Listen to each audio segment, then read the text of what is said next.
அது ஒரு அரசு ஒரு தவறுனால தான் நடந்தது. அதாவது பார்த்தீங்கன்னா, அவ்வளோ பெரிய கூட்ட நெரிசலில் அது அந்த சட்டம் ஒழுங்கை பாதுகாக்க வேண்டிய கடமை அரசில்.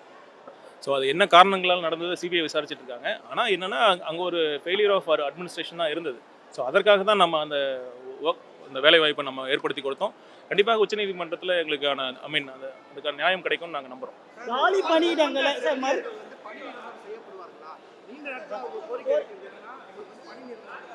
இல்லை, இந்த கோரிக்கை பார்த்தீங்கன்னா கடந்த காலங்கள்லாம் இது பண்ணாமல் இருந்தாங்க. இது நம்ம மாண்புமிகு முதலமைச்சர்கிட்ட அந்த கவனத்துக்கு எடுத்துகிட்டு போய் உரிய நேரத்தில் ஒரு நல்ல முடிவு எடுக்கப்படும். இந்த துறையில் லேப் டெக்னீஷியன் இது ஏன் மயிலாடுதுறையில பாத்தீங்கன்னா ஹாஸ்பிட்டல் எல்லா ஃபெசிலிட்டிஸ் இருக்கும். ரீப்ளேஸ்மெண்ட் ஹார்ட் சர்ஜரி பண்ற அளவுக்கு இருக்கு.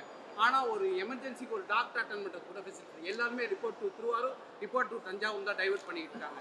இதோ பாருங்க, எங்க அப்பா அம்மாவுக்கு மாசம் நான் அங்கிருந்து 3 நாள் இங்க தங்கி ட்ரீட் பண்ணி கிடைக்கிறேன். ஏன்னா இங்கதான் எனக்கு எல்லா அக்சசிபிலிட்டியுமே கிடைக்குது. இதே மயிலாடுதுறை எந்த ட்ரீட்மெண்ட் பாத்தீங்க? மயிலாடுதுறையிலேருந்து ரெஃபர் பண்ணுறாங்களா? மயிலாடுதுறையில இருந்து பாத்தீங்கன்னா ஏதாவது எமர்ஜென்சி போல டேப்லெட் இருக்க மாட்டேங்குது. எந்த எமர்ஜென்சி உங்களோட கேஸ் என்ன? உங்களோட கேஸ் என்ன? இல்ல பேஷண்ட்ஸ் என்ன கேஸுக்கு வந்திருக்காங்க?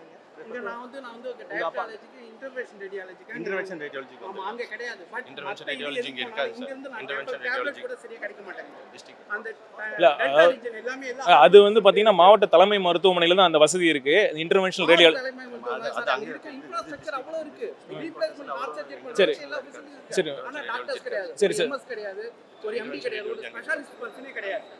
சரி, கண்டிப்பா சார் பார்க்கலாம். இப்போ உரிய நடுவு. தேங்க்யூ. செய்திகளை உடனுக்குடன் தெரிந்து கொள்ள கீழ்கண்ட கேபிள் மற்றும் டிடிஹெச் நெட்வொர்க்குகளில் எம்நாடு செய்தி தொலைக்காட்சியை காணுங்கள்.